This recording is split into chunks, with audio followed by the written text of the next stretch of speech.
ఆంధ్రప్రదేశ్ ముఖ్యమంత్రి నారా చంద్రబాబు గారు అలాగే తెలంగాణ ముఖ్యమంత్రి రేవంత్ రెడ్డి గారు ఒకే వేదిక మీద కలవబోతూ ఉన్నారు. జూలై 2021వ తేదీన కేజీఎఫ్ ఆధ్వర్యంలో ఖమ్మ మహాసభలు హైదరాబాద్లో జరగబోతున్నటువంటి నేపథ్యంలో ఆ ఖమ్మ మహాసభలకి ఇటు చంద్రబాబు గారు అలాగే రేవంత్ రెడ్డి గారు హాజరు కాబోతున్నట్లుగా వారిద్దరూ కూడా ఒకే వేదికను పంచుకోబోతున్నట్లుగా మనకి సమాచారం అందుతున్నటువంటి నేపథ్యంలో ఈ అంశం మీద మనం విశ్లేషణ చేసుకునేటువంటి ప్రయత్నం చేద్దాం. ప్రస్తుతం మనతో పాటు ఉన్నారు ప్రముఖ రాజకీయ విశ్లేషకులు, ప్రముఖ సీనియర్ జర్నలిస్ట్ దుర్గా వడ్లమణి గారు. వారితో మాట్లాడదాం. దుర్గా నమస్తే అండి. నమస్తే. దుర్గారు, ఆంధ్రప్రదేశ్ ముఖ్యమంత్రి నారా చంద్రబాబు గారు అలాగే తెలంగాణ ముఖ్యమంత్రి రేవంత్ రెడ్డి గారు ఒకే వేదికను పంచుకోబోతున్నారు. ఒకే వేదిక మీద వీళ్ళిద్దరూ కలవబోతూ ఉన్నారు. అంటే ముఖ్యమంత్రులుగా గెలిచిన తర్వాత ఒకరికొకరు ఎదురు పడలేదు ఇప్పటి వరకు. వచ్చే నెలలో అంటే జూలై 2021వ తేదీలో హైదరాబాద్లో హెచ్ఐసిసిలో ఖమ్మ మహాసభలు జరగబోతూ ఉన్నాయి కేజీఎఫ్ ఆధ్వర్యంలో. ఈ నేపథ్యంలోనే ఆ ఖమ్మ మహాసభలకు చంద్రబాబు గారు రేవంత్ రెడ్డి గారు హాజరు కాబోతున్నారు, ఎదురు పడబోతున్నారు అంటూ వార్తలు వస్తున్నటువంటి నేపథ్యంలో ఏంటి ఎలా ఉండబోతోంది? మీరు చెప్పినట్టుగా కేజీఎఫ్ అంటే ఖమ్మ గ్లోబల్ ఫెడరేషన్ ఆధ్వర్యంలో జరుగుతున్నాయండి 2021. అయితే జరగడం ప్రత్యేకత ఏంటి అంటే మాత్రం అంటే చంద్రబాబు నాయుడు గారు ముఖ్యమంత్రి అయ్యారు, 23లోనే రేవంత్ రెడ్డి గారు ముఖ్యమంత్రి అయ్యారు. ముఖ్యమంత్రి అయ్యాక వీళ్ళిద్దరూ కలుసుకోలేదు. ముఖ్యమంత్రులు అయ్యాక ఇద్దరు ముఖ్యమంత్రులుగా ఉన్న నేపథ్యంలో ఒకరికొకరు ఇప్పటివరకు ఎదురుపడలేదు. మొదటిసారి జూలై 2021వ తేదీలో ఎదురుపడేటువంటి అవకాశం ఉంది. ఎందుకంటే ఇద్దరు కూడా ఆ ఖమ్మ మహాసభలకు రాబోతున్నారు అనేటువంటి సమాచారం అందుతున్న నేపథ్యంలో ఏంటి ఒకవేళ ఎదురు పడితే ఇటువంటి సిచ్యువేషన్ ఉండే అవకాశం ఉందంటే ఏం చెప్తారు? అదే ఇప్పుడు ఒకే వేదిక మీద ఇద్దరు ముఖ్యమంత్రులు, అది కూడా ఒకళ్ళు కాంగ్రెస్ ఒకళ్ళు తెలుగుదేశం, అది కూడా ప్రత్యేకతే కదా.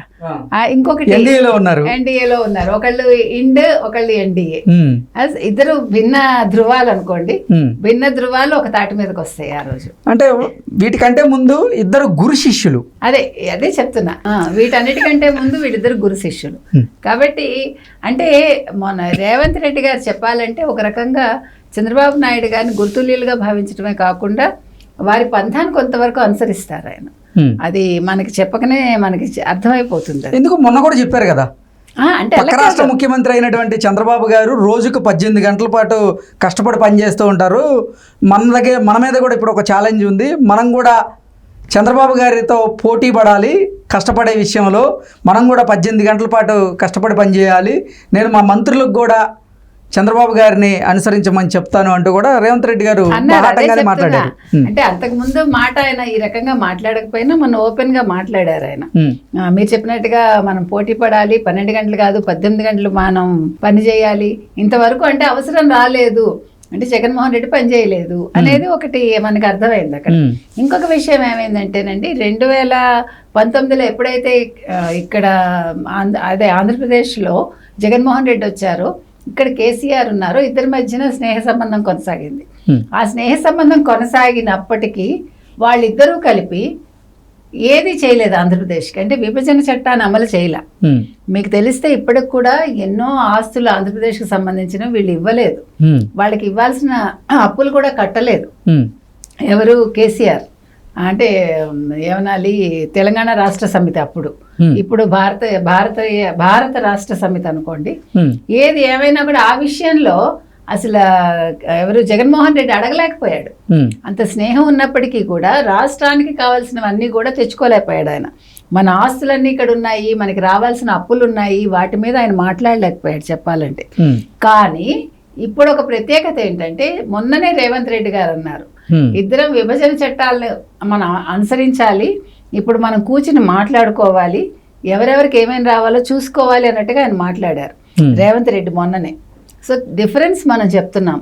అంటే ఇప్పుడు ఇది ఒక సుహృద్భావ వాతావరణంలో ప్రతి ఒక్కటి జరుగుతుంది అనడానికి సంకేతం ఇది. ఓ పక్క నేను చంద్రబాబు నాయుడు గారిని అనుసరించాలి, అభివృద్ధి పదంలో ఆయనతో పోటీ పడాలి, హైదరాబాద్ అభివృద్ధి చెందినప్పటికీ అన్నాడు ఆయన.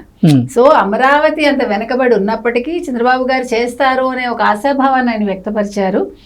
సో ఇవన్నీ కలిపి ఈరోజు మనం రాష్ట్రానికి రావాల్సినవన్నీ కూడా, అంటే తెలంగాణ విడిపోయాక మనకి రావాల్సినవి ఏవి రాలేదు, వాటన్నింటినీ కూడా ఈరోజు చంద్రబాబు నాయుడు గారు రేవంత్ రెడ్డి గారితో మాట్లాడి తీసుకురావటానికి ఒక మంచి అవకాశం అన్నమాట. అంటే ఈ వేదికలో కలుస్తారండి. ఇప్పుడు ఆయన 12వ తారీఖు ప్రమాణ స్వీకారోత్సవానికి ఈయన రాలేదు, ఫోన్లోనే అభినందనలు చెప్పారు, మొట్టమొదటిసారి కలుస్తున్నారు. అంటే ఈ కలయిక తర్వాత వాటికి ఒక నాంది అవుతుందన్నమాట. దీన్ని బేస్ చేసుకుని ఫర్దర్గా వాళ్ళ స్నేహభావం కొనసాగడమే కాకుండా 2 రాష్ట్రాలకి కావాల్సిన ప్రయోజనాలు చేకూరుతాయి. అటు ఆంధ్రాకి కావచ్చు, ఇటు తెలంగాణకి కావచ్చు. అంటే ఇప్పుడు ఆ విభేదాలు వద్దు మనకి.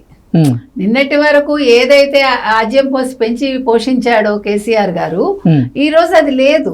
ఇప్పుడు మనకి ఆజ్యం వద్దు, అగ్ని వద్దు, మనకు కావాల్సింది మంచితనం కావాలి, అలాగే కలిసి పనిచేయటం కావాలి. సో ఆ విషయాలకి వీళ్ళిద్దరూ ఇప్పుడు దోహదపడతారనమాట. అంటే రేవంత్ రెడ్డి తీసుకున్న నిర్ణయాలు చాలా బాగుంటున్నాయి మనం చెప్పాలంటే.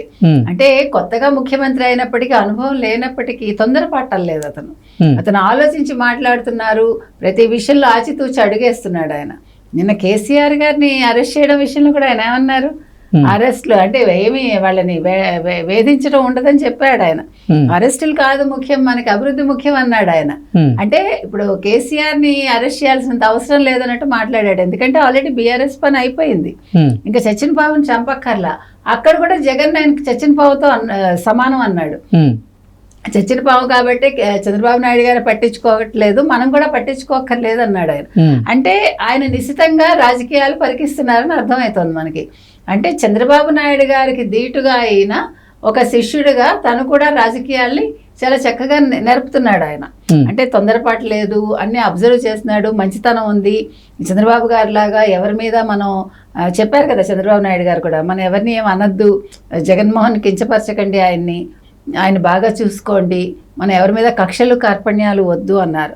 అదే విధానం మనకి రేవంత్ రెడ్డి గారిలో కనిపిస్తుంది. కాబట్టి ఇప్పుడు ఈ కమ్మ వేదిక ఏదైతే ఉందో రేపొద్దున్న జూలై 20-21 వేదిక మీదకి వెంకయ్యనాయుడు గారు కూడా వస్తున్నారు. మరో పక్క బీజేపీ నుంచి పురంధేశ్వర్ వచ్చి చేరతారు. అంటే ఎంతో మంది ప్రముఖులు రాబోతున్నారు. 1200 మంది ప్రముఖుల్ని ఆహ్వానించబోతున్నట్లుగా కేజీఎఫ్ ఫౌండర్ కుసుమ్ కుమార్ కూడా మనకి ఇంటర్వ్యూలో చెప్పినటువంటి నేపథ్యంలో ఇద్దరు గనక ఒకే వేదిక మీద కలిస్తే ఏది మాట్లాడుకునేటువంటి అవకాశం ఉంది? అంటే ఏ అంశం మీద వారు మాట్లాడుకునే అవకాశం ఉందంటే ఏం చెప్తారు? ఇప్పుడు ఏం మాట్లాడుకోరండి ఆ రోజు. అంటే ఇప్పుడు ఆ వేదిక ఒక అందరినీ కలపడానికి వచ్చింది. అది అంటే దేశ విదేశాల నుంచి ప్రతినిధులు వస్తారు, అందరూ కలుస్తారు, చక్కగా అంటే సరదాగా మాట్లాడుకుంటారు అంతే. కాకపోతే ఈ నాందిని వాళ్ళు తర్వాత ఉపయోగించుకుంటారు. మళ్ళీ ఇంకొక రోజు ఎలాగ సమావేశం ఉంటుంది, సమావేశంలో ఇద్దరు మాట్లాడుకుంటారు. మేబీ రేవంత్ రెడ్డి గారు అమరావతి వెళ్ళొచ్చు, అది కూడా జరగచ్చు. ఒకవేళ ఒకే వేదిక మీద కలిస్తే రాజకీయపరమైనటువంటి చర్చలు వాళ్ళిద్దరి మధ్య ఉండే అవకాశం ఉందా, లేదంటే ఈ అంటే ఆ పర్టికులర్ ఈవెంట్ గురించి మాట్లాడుకునేటువంటి అవకాశం ఉంటుందా అంటే ఏం చెప్తారు? అంటే పెద్ద ఎక్కువగా మాట్లాడుకోవడానికి అవకాశం ఉండదండి ఆ రోజు. ఊరికే మాట్లాడుకుందాం, మళ్ళీ ఏదైనా ఒక డేట్ అనుకోవటానికి ఏమైనా అవకాశం ఉండొచ్చు తప్ప పెద్ద ఎక్కువేం మాట్లాడుకోకర్లే ఆ రోజు. ఎందుకంటే ఆ రోజు ఆ వాతావరణం వేరు కదా, అసలు ఆ సమావేశం వేరు కదండి. సో ఆ రోజు అంటే ఈ రోజు కలవటం అనేది 20-21 ఆ రోజుల్లో ఎప్పుడు కలుస్తారు, ఆ కలవటం అనేది తర్వాత వాళ్ళు కలిసి చక్కగా అన్ని పనులు చేసుకోవటానికి, కలిసికట్టుగా వాళ్ళ నిర్ణయాలు తీసుకోవటానికి ఇదొక మంచి వేదిక అవుతుంది అంతే. ఓకే అండి, థ్యాంక్ యూ.